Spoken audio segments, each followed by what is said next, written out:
going on, guys? This is JD, and this is another episode of Slice from JD. So this week, we just had Revolution, we just had Dynamite as well. Jeff Hardy has debuted it as well this week, and then we had William Regal who appeared at Revolution along with Swerve as well. And so the question now is: Is AEW have too many people? Well, and this is what I'm going to say. First of all, right now, Tony, like I keep saying, I keep making this analogy because it's true. Tony Khan is just like the kid who got the shopping spree in the toy store. You see all the things that you want and you want to get everything you have. But, something that me and Tony Khan have in common, you know, he collects wrestlers like I collect video games. I see a video game on sale. I say, ooh, I get it. I play it. Then I stop playing it, and then I find another game. Ooh, that's on sale. I get it, play it. Ooh, that game's coming out. I play it. Then, I have. So, you know how some women have a lot of shoes? I have a lot of video games, and some of them haven't seen the light of day. Like, I'm literally going through a lot of my video games and forcing myself to play them and platinum them, and that way I could, like, be done with it. Like, all right, I hopefully won't tell me to turn in my gamer card, but the time period from when I started playing Final Fantasy VII to I actually finished it was 10 years.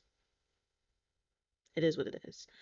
But in my opinion, yes, AEW has a lot of wrestlers. The For them to have only 3 hours of televised TV, even though they have Dark and Dark Elevation, literally everybody watched only 3 hours of AEW, and the amount of people that they have on that roster is a lot. The only good thing about that is that they do rotate talent out, so you're not feeling tired of seeing the same people over and over again. However, there are a few people that we do see every week.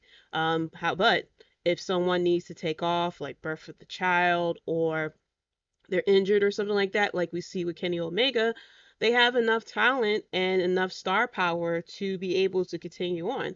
Now, Kenny Omega is missed very greatly, of course, because Kenny Omega is really good at wrestling and everything. However, there is enough going on to keep everyone intrigued. Now, obviously, the company is now hitting year 3. There are a lot of contracts that are coming up that more likely will not be renewed. Even in the unique thing, because a lot of people make comparisons about AEW and WWE, the unique thing with AEW is that you can work for other promotions. So if you're not on TV for that week, or if you have friends in other promotions, you want to wrestle them, you want to like take a break and have a good time. Maybe the promotion's going to be your hometown. You want to like go home or something like that. You could do that with AEW. You can do that with AEW. So it's not like when someone isn't on TV, they're not exactly like getting paid. They can get paid extra money. They can like go to Impact, or they can go to GCW, or, well, I don't know how Ring of Honor is going to operate, but they can go to other promotions and they can do whatever they want, really. I mean, there is the risk that they can get injured and then that would affect what they need to do in AEW, but in my opinion, but getting back to my point, AEW does have a roster issue. They have a lot of damn people for 3 hours of TV. Now, with the purchase of Ring of Honor, maybe, with him having so many people on the roster, he can like put some people over to Ring of Honor. It's like rumored that Ring of Honor is going to be like some type of developmental system for AEW. But I think they should treat both shows, pretty much both companies pretty much the same. Yes, you'll have a lot of younger talent maybe in Ring of Honor because that's really what it was, but you can still put some big names over there to kind of get the buzz going for that company as well. Get them a TV deal, put them on Thursdays, and everybody is going to be happy because there will be literally wrestling on Monday through Friday. And whatever, wrestling show you like, hey, WWE's on Monday, Wednesday, and Friday. If you like AEW, hey, it'll be on Wednesday, Thursday, and Friday if they choose it that way. But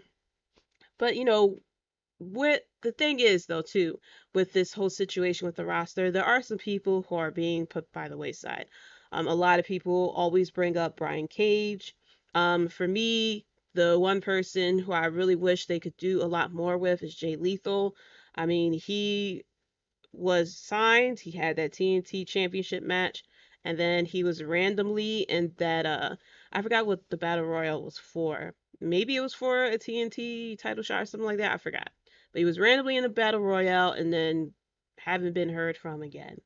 Um, and so I'm hoping that with them constantly bringing in people, that it's not like, you're bringing in so much people, you're forgetting about certain others. Now, we have to look at who are all the champions right now. All the champions right now are all AEW originals. We got Jade Cargill, non WWE people, I should say. We got Heyman Page, we got Jade Cargill, we got Scorpio Sky, we got Jungle Express, and we got Ricky Starks. And Wardlow had won the face of the revolution. They could have easily have given it to Keith Lee, but I appreciate the fact that they did it with Wardlow because Wardlow really needs to have the opportunity.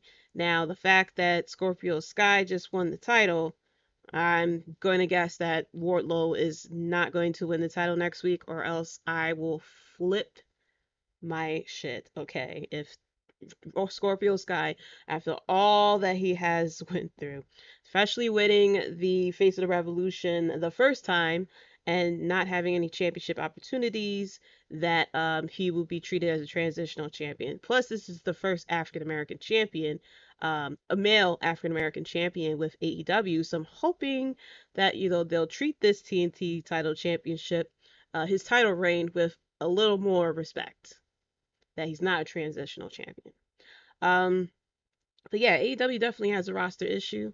I didn't even look to see how many people it has. I know they have, I think they have just as many people on their roster now as WWE.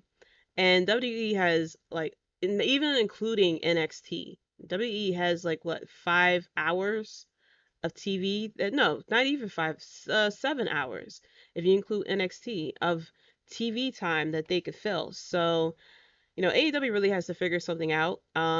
Tony Khan likes to do everything on his own. He's the booker. He's the one that, if you have a promo or something creative, you run it by him.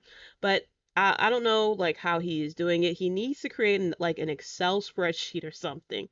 Something. Create an Excel spreadsheet, list where everybody is at right now and where you want them to be at the next pay-per-view.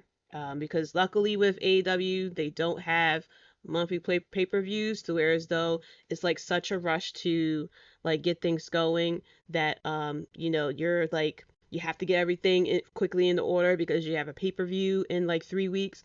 At least with AEW, their next pay-per-view is in another 2 months, almost 3 months basically. And then after that, the next pay per view is about 4 months, 4 months after that. So you should create an Excel spreadsheet, list every damn person you got on the roster, and just say where you want them to be at the next pay per view. Well, basically what you want at the next pay per view, but where everybody's going to be, where everybody should feud with, who you want to be as champion leading in. He likes to do this thing where people win in their hometown, so list where everybody is from. He should really hire me. I could really like organize this booking situation for him because it's difficult for them to do weekly shows, but when it comes to the pay-per-views, they usually like really nail it. But it's just the weekly pay-per-view shows that they're really struggling at, and they just really need to figure out like who is it that they want to use, and whoever they haven't consistently been using since the last pay-per-view, you got to have a talk. Got to figure out, are you going to release them? Are you going to send them to Ring of Honor? Um, or are you going to sit down and figure out what it is you're going to do?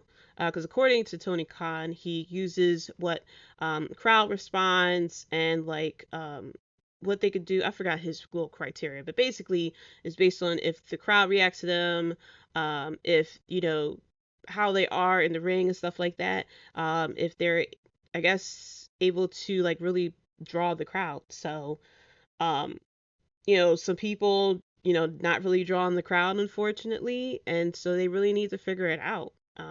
Now, I'm very patient with AEW because this is a new company. This is a company that isn't trying to do things the WWE way. Because they could easily copy off of WWE and, that will turn fans away because it's going to be like, well, I might as well watch WWE. So I'm very patient with them. This is only 3 years in. They're trying to figure out what they trying to do, like what's their like identity basically, because they started off with this like UFC style type of booking where it's like, all right, this person versus this person versus that person. And they really didn't do storylines. Now, 3 years in, we're starting to get a couple of storylines, different storylines intertwining and things like that. We had the CM Punk MJF storyline. We had the Daniel Bryanson, John Moxley storyline. We got the Inner Circle storyline. We got the Hangman Page storyline with Adam Cole. Then you got Adam Cole with the Young Bucks and Red Dragon. So there's a lot of storylines. Even with the women's title, you had Britt Baker and Thunder Rosa's storyline. You had the Serena Deeb and Sheeta storyline as well. So, they're getting it together.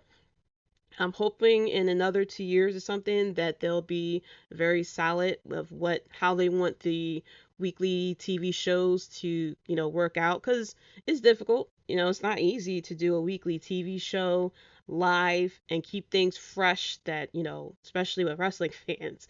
Because a lot of wrestling fans complain whether it's something good or something bad. So it's difficult to like constantly crank out, you know, 2 3 hour shows and then figure out stuff for dark and elevation. So I'm patient with it, but they really need to get it together soon.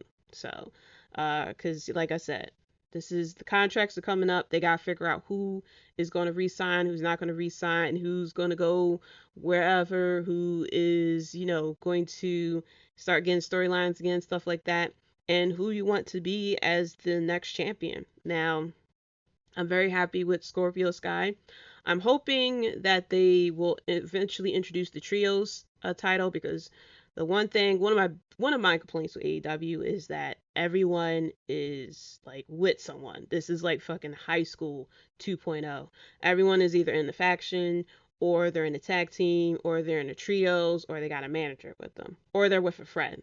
So it's like there's rarely any single stars in AEW because everyone is with someone. Like, yeah, I can't think of a wrestler in AEW who's by themselves, except for like the new ones like Keith Lee and stuff like that. But eventually they'll throw Keith Lee with someone. Keith Lee will be in a faction or something like that. But yeah, there are not a lot of wrestlers that are like legit singles wrestlers. Which I guess that's their way of trying to make sure everybody kind of stay on TV because when Chris Jericho have a match, you're involving four other people.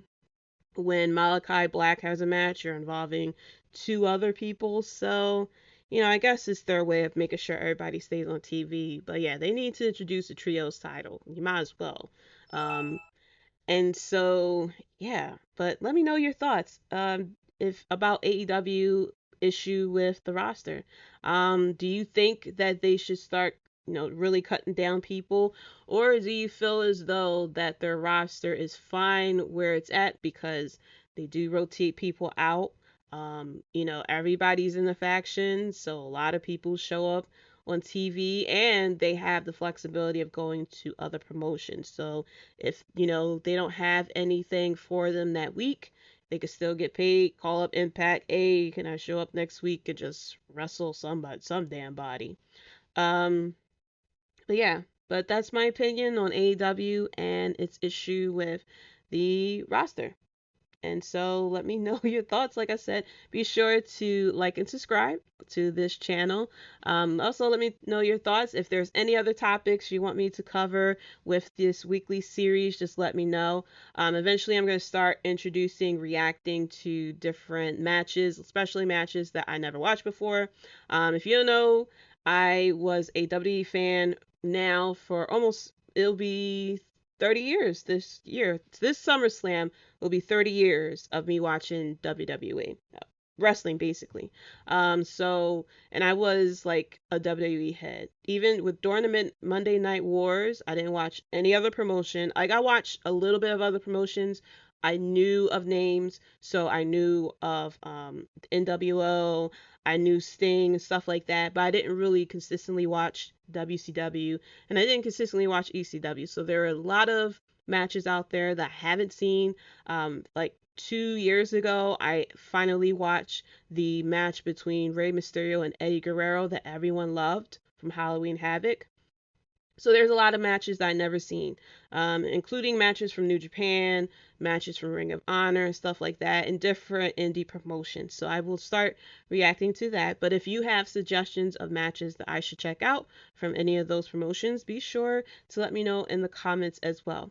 You can follow me on Twitter at JDC137. All the socials are right here as well. You can find new episodes from the podcast every Monday. Just a recap of what's going on as far as with WWE and AEW, also any news and rumors out there, and then whatever else happens to pop up during the week as well. So thank you so much for listening, and until next time, guys, peace.